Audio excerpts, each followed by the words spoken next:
تو علامہ صاحب آپ سے اس موضوع پر آغاز گفتگو کر لیا جائے۔ علامہ صاحب سب سے پہلے تو بتا دیجئے کہ لیلۃ الجائزہ کیا ہے، کسے کہتے ہیں اور اس رات کی کیا فضیلت بیان کی گئی ہے؟ اعوذ باللہ من الشیطان اللعین الرجیم بسم اللہ الرحمن الرحیم الحمد للہ والصلاة علی آلہا۔ رمضان المبارک کی آخری رات، یا یوں کہیں کہ عید الفطر کے چاند رات اور عید الضحیٰ کی جو پہلی رات ہوتی ہے، ان دونوں راتوں کو لیلۃ الجائزہ کہا گیا ہے۔ لیکن زیادہ تر جو روایات ہیں وہ اس یعنی شوال کی یکم جسے ہم چاند رات کہتے ہیں اسے لیلۃ الجائزہ کہا گیا ہے۔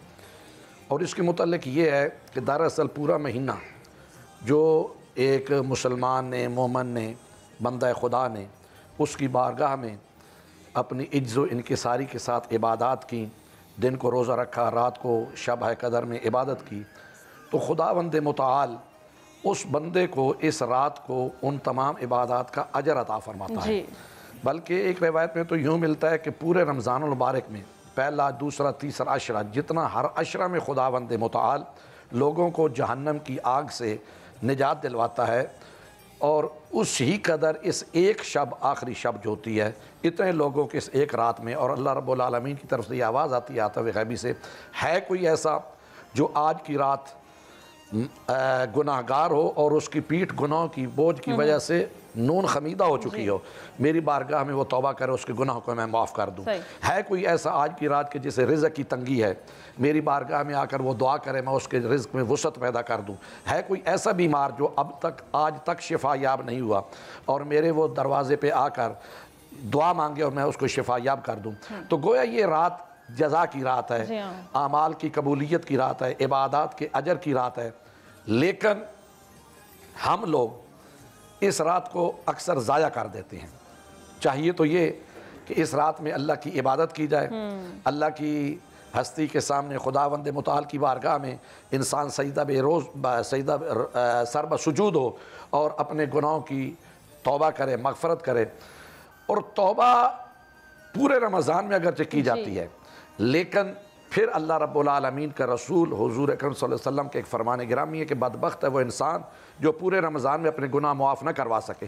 اگر نہیں کروا سکا تو اللہ نے پھر ایک اسے موقع دیا، یہ لیلۃ الجائزہ کا، کہ اگر سارے رمضان میں تو نے گناہ نہیں معاف کروائے تو اب بھی میرے دروازے پہ آ جا، آپ موقع تیرے لیے ہے تاکہ یہ تیرے گناہ معاف ہو جائیں۔ مقامی افسوس ہے کہ ہم اس طرح سے عبادت نہیں کر پاتے اس رات، باقی تمام تر چیزوں پہ ہماری توجہ ہوتی ہے علامہ صاحب، شاپنگ کرنی ہے، مہندی لگوانی ہے، چوڑیاں خریدنی ہیں، لیکن جو اصل حق ہے اس رات کا وہ ہم ادا نہیں کر پاتے۔ ہم نے تو اس رات کو اسی طرف ہی جو ہے موڑ دیا ہے، ہمیں یہ پتہ ہی نہیں ہوتا کہ لیلۃ الجائزہ اور مغفرت کی رات ہے، توبہ کی رات ہے، عبادت کی رات ہے، اور جتنے پورے جناب علی مہینے کی چیزیں رہتی ہیں وہ شب یعنی اس لیلۃ الجائزہ ملی جاتی ہیں۔ اور بازاروں میں جائیں تو اللہ مان الحفیظ، بالکل ایسے بالکل ایسے۔ علامہ صاحب ابھی بریک پہ جانے سے پہلے بڑا اچھا ایکسپلین کر دیا کہ لیلۃ الجائزہ ہے کیا اور اس رات کرنا کیا چاہیے۔ اب سوال یہ ہے کہ ہمیں پتہ کیسے چلے گا کہ کیا ہم اجرت کے حقدار ہیں بھی یا نہیں، یا جو ہم نے عبادات کی ہیں کیا اللہ تعالیٰ کی بارگاہ میں ہمارے روزے اور وہ عبادات مقبول بھی ہوئی ہیں کہ نہیں ہوئی ہیں؟ اس کے بارے میں معصوم کا ایک فرمان ہے کہ اگر یہ پتہ کرنا ہو کہ میری عبادت اللہ کی بارگاہ میں قبول ہے یا نہیں، نماز ہو، روزہ ہو، تو سب سے پہلے تو یہ ہے کہ اگر آپ عبادت کرتے ہوئے سکون محسوس کر رہے ہیں، خضوع و خشوع آپ کے اندر ہے، تو اس کا مطلب ہے کہ آپ کی وہ عبادت اللہ کی بارگاہ میں قبولیت کا مقام رکھتی ہے۔ لیکن اگر اس کو آپ گلے سے اتار رہے ہیں، نماز ہے جلدی سے، روزہ ہے جناب لوگوں کو بتا رہے ہیں جی کیا کریں جی بڑا جی روزے نے تنگ کر دیا، یہ ہے کب افطاری ہوگی، تو گویا ایسی چیز آپ نے اس عبادت کو عبادت سمجھ کے نہیں ادا کر رہے ہیں، اس کو آپ ایک یعنی جیسے ہوتا ہے نا پنجابی میں چٹی سمجھ کے ادا کر رہے ہیں، تو وہ ادا کر رہے ہیں تو اس کی قبولیت کا نہیں ہے۔ خداوند متعال کو نہ ہمارے روزوں کی ضرورت ہے، نہ ہماری عبادات کی ضرورت ہے، وہ دیکھتا ہے خلوص، اور ہر عبادت میں ہم نیت کرتے ہیں نماز ہو، روزہ ہو، قربتاً الی اللہ، کہ اللہ کی قربت حاصل ہو جائے۔ اب ایک عام بندے کی قربت حاصل کرنے کے ہم کتنی اس کی خوشامد کرتے ہیں، کتنی اس کی خوشنودی حاصل کرنا چاہتے ہیں، تو کیا کچھ کرتے ہیں، تو وہ کریم ذات جو تمام کائنات میں سب کچھ عطا کرنے والی، اس نے ہمیں مال دیا، جان دیا، رزق دیا، اولاد دی، انسان بنایا، اشرف المخلوقات بنایا، تو اس کے پھر کیا حق ہے عبادت کا۔ یہاں پہ میں ایک بات اور بھی کروں گا. خداوند متعال جیسے قرآن مجید میں ارشاد فرماتا ہے وَمَا خَلَقْتُ الْجِنَّ وَالْإِنسَ إِلَّا لِيَعْبُدُونَ, کہ میں نے جنوں اور انسانوں کو پیدا ہی عبادت کے لیے کیا ہے. کیونکہ ہم عبادت کا اجر لینے کی جب بات کر رہے ہیں تو پہلے ہمیں عبادت کو سمجھنا ہوگا نا کہ عبادت ہے کیا. ہم یہ سمجھیں اگر کہ صرف نماز عبادت ہے تو ایک وقت کی نماز پہ اگر ہمارا آدھا گھنٹہ لگے تو 5 وقت کی نماز پہ 2.5 گھنٹے لگے, تو گویا 24 گھنٹوں میں 2.5 گھنٹے عبادت ہوئی, 21.5 گھنٹے عبادت نہیں ہوئی. اللہ فرما رہا ہے کہ میں نے تو پیدا ہی تیری غرض و غایت ہی ہے کہ میری عبادت کر. اگر صرف روزہ عبادت ہے تو 12 مہینوں میں 1 مہینہ عبادت, 11 مہینے عبادت نہیں. اگر صرف زکوٰۃ عبادت ہے تو جو صاحب نصاب ہیں باقی محروم.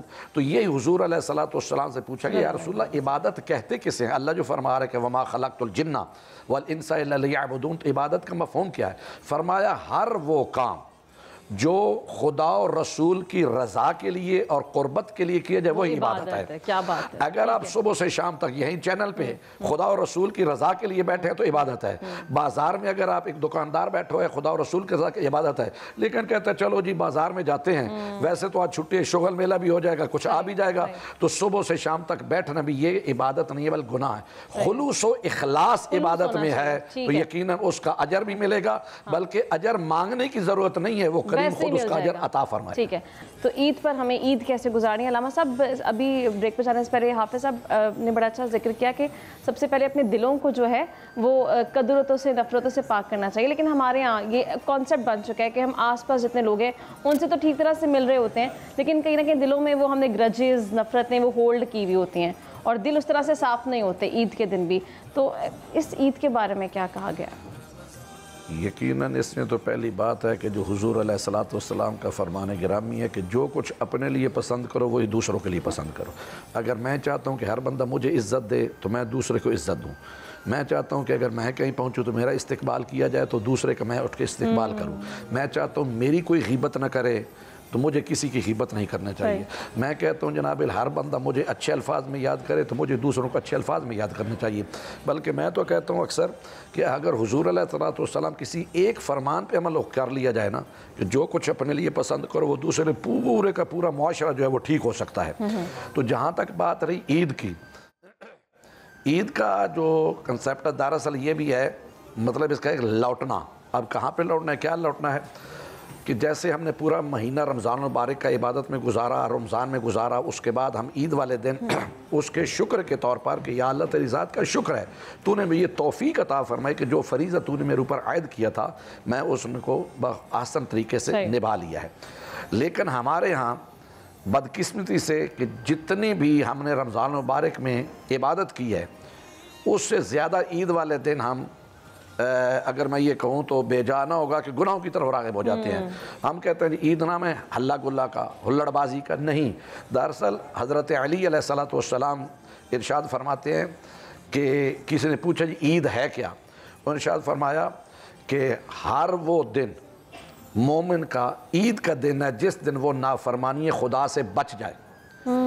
جس دن وہ نافرمانی خدا سے بچ جائے وہی اس کا عید کا دن ہے. اسی وجہ سے ارشاد فرماتے ہیں حدیث میں ہے کہ نافرمانی کرتے ہوئے یہ نہ دیکھو, یعنی گناہ کرتے ہوئے کہ چھوٹا ہے یا بڑا ہے, بلکہ یہ دیکھو کہ میں کس ذات کی نافرمانی کر رہا ہوں. اور اسی وجہ سے خود حدیث قدسی میں خالق کائنات ارشاد فرماتا ہے کہ یا ابن آدم اطیعونی بقدر حوائجکم الیہ, اے اولاد آدم میری اتنی اطاعت کرو جتنے تم میرے محتاج ہو. یعنی سال کے مہینے, مہینوں کے, پھر ہفتے, ہفتوں کے, دن, دنوں کے, گھنٹے, گھنٹوں کے, منٹ, منٹ کا بھی کوئی 1000واں حصہ بنا سکتے ہو, بنا کے دیکھ. کوئی ایک لمحہ تمہاری زندگی کا ایسا ہے جب مجھ اللہ کے محتاج نہ ہو, محتاجی کی فہرست تیار کرو, اس کے مطابق میری اطاعت کرو. پھر فرمایا اگر تم سرکش ہو چکے ہو اور اطاعت نہیں کرنا چاہتے, جیسے رمضان میں تو اطاعت کیا, اب عید والے دن نہیں کرنا چاہتے, تو پھر کم از کم میری نافرمانی اتنی کرو جتنا میرے عذاب کو برداشت کر سکو. یعنی وہ کریم ہے اگرچہ, لیکن 1 گھنٹے کے لیے گرمیوں میں لائٹ چلی جائے تو ہم کہتے ہیں کس عذاب میں پھنس گئے, برداشت نہیں ہوتا.